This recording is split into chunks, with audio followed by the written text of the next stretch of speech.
Welcome everyone, I'm Spiro with breaking news. The G20 just officially announced they are launching a plan for a global framework for digital currencies and digital IDs. Watch. Laying the building blocks for a globally coordinated and comprehensive policy and regulatory framework for crypto assets. The global push for clearer policies on crypto assets has gained momentum under the Indian presidency, and a global consensus is emerging on the same. The presidency will support the IMF and the FSB, and FSB is also setting the contours of the regulatory framework for a globally coordinated approach to crypto assets. So the presidency, with the support of IMF and the FSB, is setting these contours. The IMF and FSB synthesis paper, about which I've spoken to the media earlier, including a roadmap. On that, I just want to give my observation. This synthesis paper delves into how the policy and regulatory frameworks developed by the IMF and the FSB, alongside the other standard-setting bodies, will fit together and interact with each other. This paper is now available in the public domain for all of you all to see. Now, crypto was initially portrayed as a way to decouple from the central banks and to provide a layer of anonymity, just like using cash, right? But that's not what this is at all. In fact, it's quite the opposite. This is about the rollout of central bank digital currencies, or CBDCs.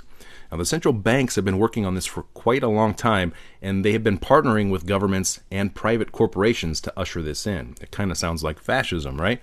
But what does it mean?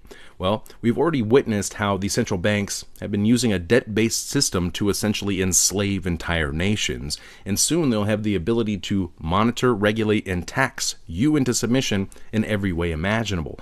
And before you know it, you'll be eating bugs and driving electric cars. Or at least that's their plan if they get their way. Another example, didn't get your latest booster shot? Sorry, your account's been restricted until you comply. And at this point, we can start to see how the climate lockdowns don't seem too far-fetched after all, because we're witnessing the foundation of the social credit system being rolled out right now before our eyes. And if this sounds extreme, it's because it is. Just like the lockdowns and mandates that we just went through were extreme. And this agenda will maximize compliance on the next go-around. Now, what the social engineers are rolling out is called a digital panopticon, or a digital prison. This is where the digital IDs come into play. The third one, which I'd like to draw your attention to, is the financial inclusion and productivity gains through digital public infrastructure. India, as you all are aware, through the India Stack, became the first country to develop all three foundational DPIs: the digital identity, the real-time fast payment, and a platform to safely share personal data without compromising privacy.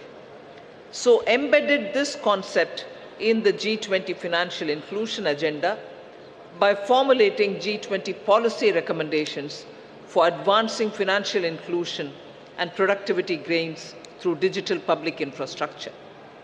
The fact they're announcing it now means they're about ready to roll it out. And once we go down this road, I'm not sure we can come back.